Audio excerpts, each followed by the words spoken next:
ho nirigira ngu court z'amahe na court zirimo general court martial na division court ragiro ngo umuntu wa burijo yashangwe ine cyo kurwanisa cy'amahe ninge myenda y'amahe ahorizo mushangogu omukoti ya omukuganiraho n'abantu batari bamwe na bamwe bayereka obusasi bwabo hahanshongeje Kato Isaac umunyamateka n'ingashipurida nagira government mu Burundi ekire nebunereza abantu abakwende biragiro bakozesa Penal Code Act ezindi konka batatira abantu baburi omukoti y'amahe kandi nishaba ahubwo nitero muranga aba umwanya wo kugariteke ryo mu parliament bartese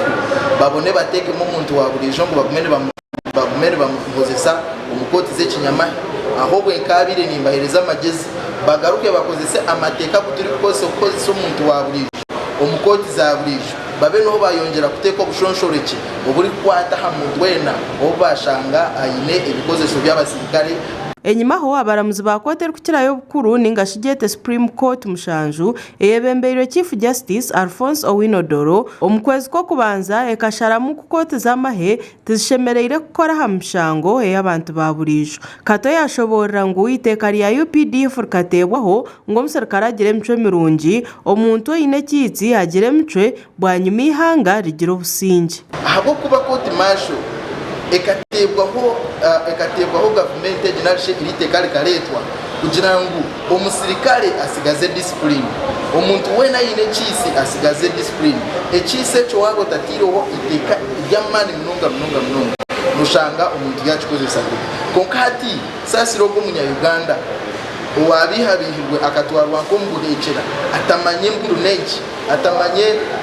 atamanye imishosho yona eryo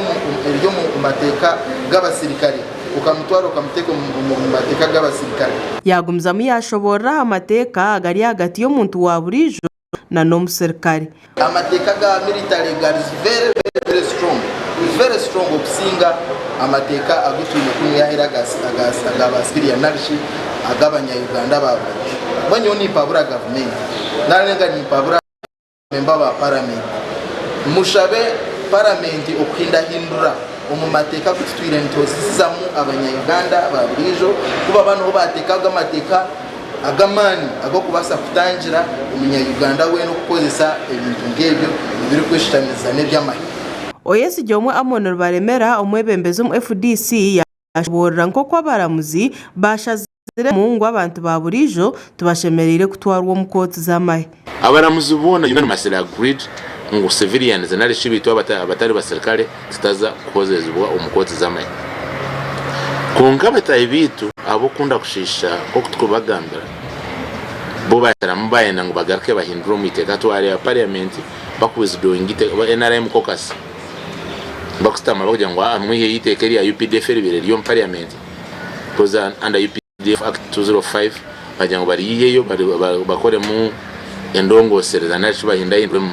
amonuwe yayihanangiriza abanyeshengero ngo barebeke ngo batekateka munonga batekereza itekeri ngo habo kubanira bakwataho yashaba batezi bakuru ngo batera karuru kenshonga ngo habo kubana bo barabajwekere omunshongezi primary za NRM and other parties are coming banywanu bitu mureba abantu murebe ba members ba parliament ababarwaniro because civilians na constitution egamba article 1 power belongs to the people itiwe MP kwara kwato mwana gwa yaguguza yagaba ba milioni 10 akakwata ngo garukoze kozese bwo mahewa wa complaining ngo to mwana gwito mugurizo gwachi in the name of court martial yutumliba sunzumkaru Denmark adios baino mugisha omucencuzi we yashobora koti y'amahe okweshemerere gukora na kote za burijo nko kuzirukora mbweni yashaba abanyeshengero okoresha ramu era yamba abantu ba burijo ishobora nikiza kubico kushwazana parliament ya Uganda yari yamu abatuze ba Uganda rukwe ukubari ya muri kwenchima gisaki hari amateka adariko guidinga embaho y'abantu okubaho kw'abantu abantu bine categories zitari kushana icyo kubanza nimwe turi kurebera amahe court martial ekaba defined ninga ikashoborwa kurungi abaramuzi abari kusinga y'umukote y'ihanga Supreme Court ninga kote kirazona bagira ngo court martial n'akakiko ako kudisciplining amahi gabaga kozire kubi ninga gabaga rugire aha mitwarize yago nuko kuba ari kwa bagitebekanyise aga gashakwa Suzana ino mukisa aha bwa Tayari West.